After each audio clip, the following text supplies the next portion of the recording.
Are you learning English? Do you find it difficult to remember words and their definitions? Well, guess what? You are going through the most normal part of learning anything. Grasping something new is not easy at first, but don't worry because help is at hand. My full English lessons will make learning English a doddle. It will become as easy as pie. From now on, it will be a piece of cake, which means easy. I will help you overcome your worries and fears of mastering English. In fact, you are doing it right now, just by watching this video. Welcome to another full English video lesson. I'm happy to see you here, watching me, teaching you. So without any more dilly-dallying or idle chit-chat, let's get on with today's full English lesson right now.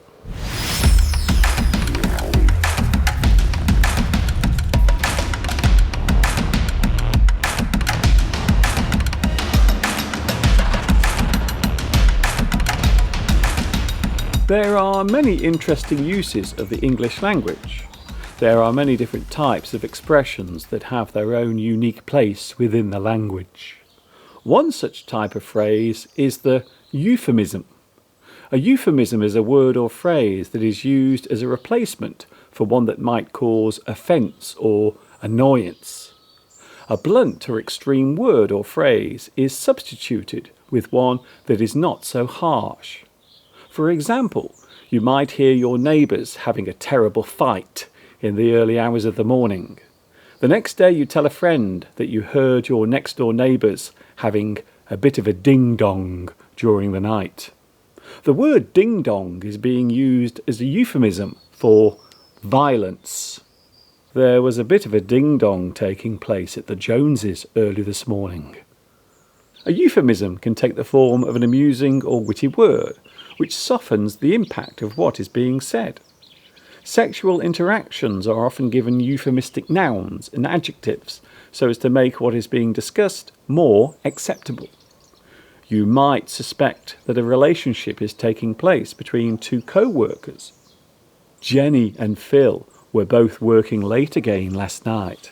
I think there might be some hanky-panky going on there. The phrase hanky-panky is a euphemism for sex or something that is being done in an underhanded way. Other euphemisms for sex include rumpy-pumpy, how's your father, slapping tickle, rolling in the hay, nookie, getting jiggy, a bit of you-know-what, jollies, hiding the salami, and so on. When even a euphemism will not do, you might find that saying nothing is just as effective. Bill and Jane are more than good friends. You know what I mean. We often use euphemisms to hide our embarrassment or to shield someone else from their own shame. Certain parts of the body are given euphemistic names so as to ease those embarrassing moments when they have to be mentioned. Doctor, can you help me? I have a strange mole on my willy. The male sex organs have many amusing names given to them, such as twiggin' berries, meat and two veg, the crown jewels, junk, todger, wang, schlong, Johnson, sausage, willy, and so on. Could you close your curtains when you are getting undressed? No one wants to see your crown jewels. There are many euphemisms for things we often find hard to express directly. Bodily functions are often given amusing euphemisms, such as ones for going to the toilet. You might say, spend a penny, or go for a number 2. You are off to see the vicar. You are going to powder your nose. You take a whiz. You have a dump. You have a tinkle. You take a plop. If you are going somewhere and you don't want to say what it is you are going to do, you might say, I'm off to see a man about a dog. Euphemisms are often used in daily life as an informal way of communicating. Traditional British humour relies heavily on innuendo and the use of euphemisms. The word innuendo means to suggest something indirectly without saying it in a blunt way. You suggest, you infer, you hint. The tone of what you said suggests something rude or unpleasant. So a euphemism is the replacement word or phrase, and an innuendo is a suggestion of something rude or unpleasant. Excuse me, I need to go and point Percy at the porcelain. Ooh!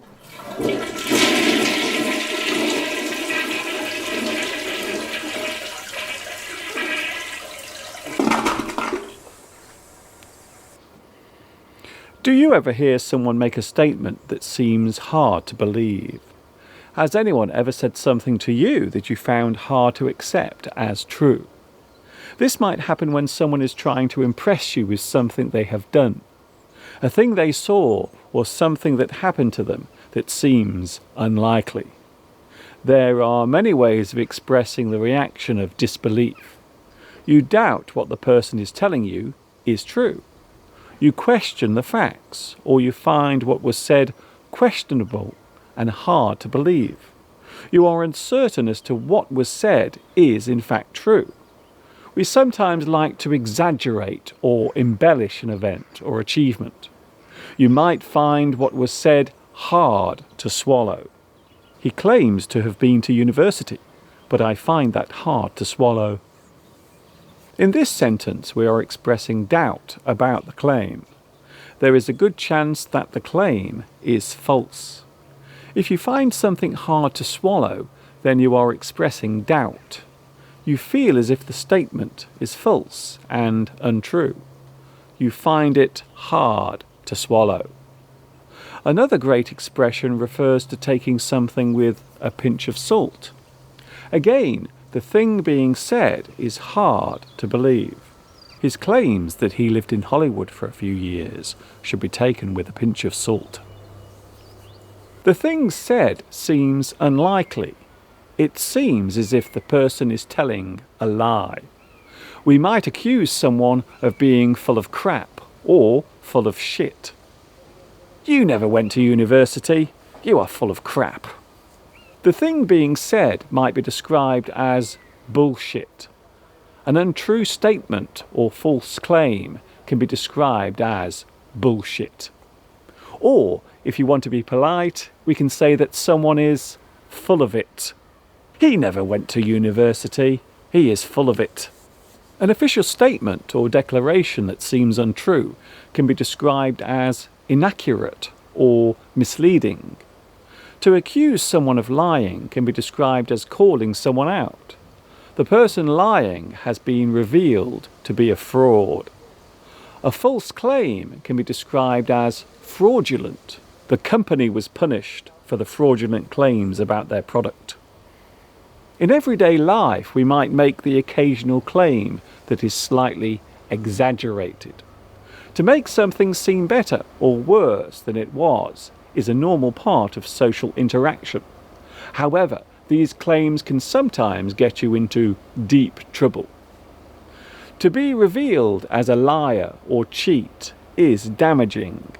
So as long as the claims made are not too bizarre or damaging, then we are often willing to look the other way. We accept that sometimes a person is not being completely honest with us.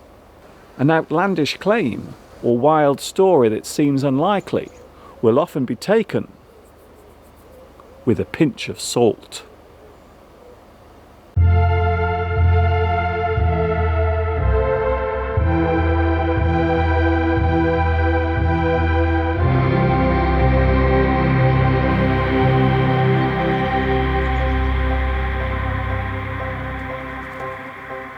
It's time to take a look at another buzzword.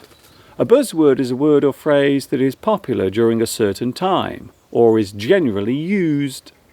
Today's buzzword is aggression. As a mass noun, the word aggression means feelings of anger or antipathy, resulting in hostile or violent behaviour. The readiness to attack or confront is aggression. A type of aggression that is shown through the manner of a person or an action can be named as aggression. The action of attacking without provocation is aggression. A particular type of attack can be described as aggression. You can display aggression. To exhibit forcefulness is aggression. You are being aggressive, which is the adjective form of the word. The result of aggression is the appearance of being aggressive. In British English, we might describe this behaviour as aggro. A violent disturbance might be described as aggro. An aggressive situation is taking place. There is aggression occurring. The word aggression came into use in the early 17th century and derives from the Latin ad gradi, which means walk towards.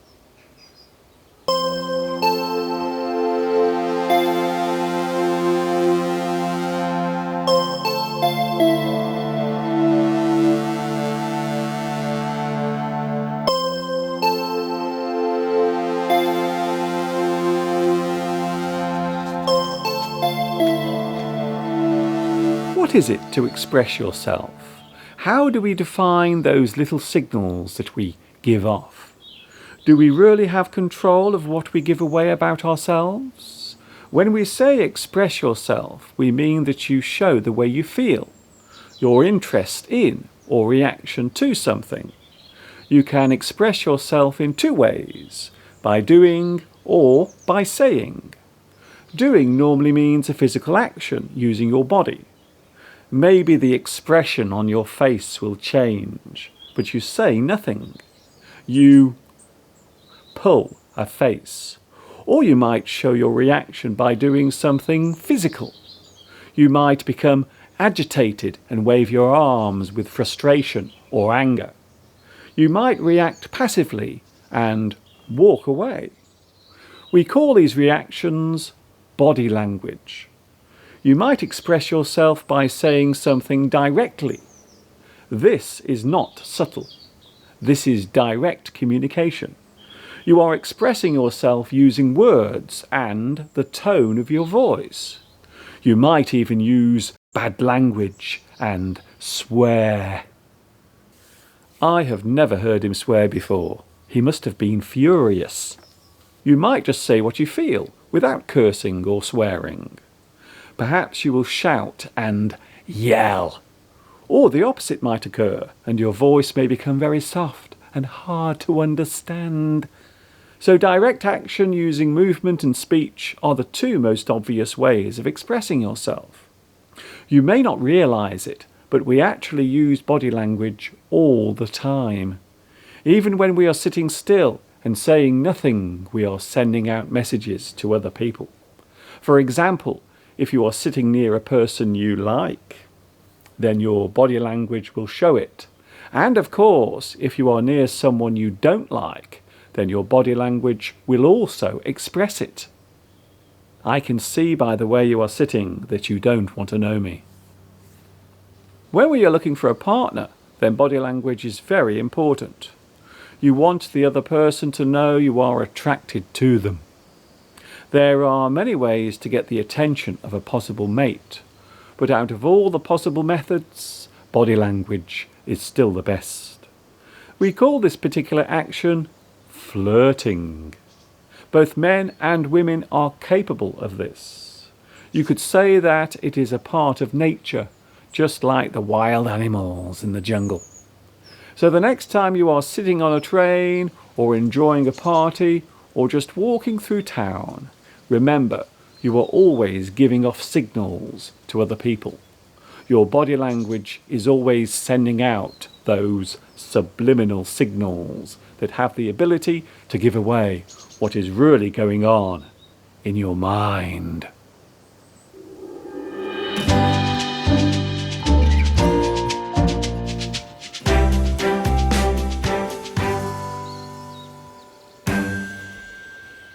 Well, it looks as if time has beaten us again as we come to the end of another full English lesson. I hope you have enjoyed it, and if you liked what you saw, why not hit that subscribe button?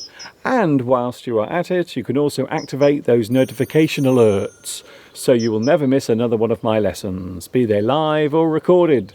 This is Mr. Duncan in England saying thanks for watching, stay happy, and of course, until the next time we meet here on YouTube, wherever it may be, whenever it may occur, ta-ta for now.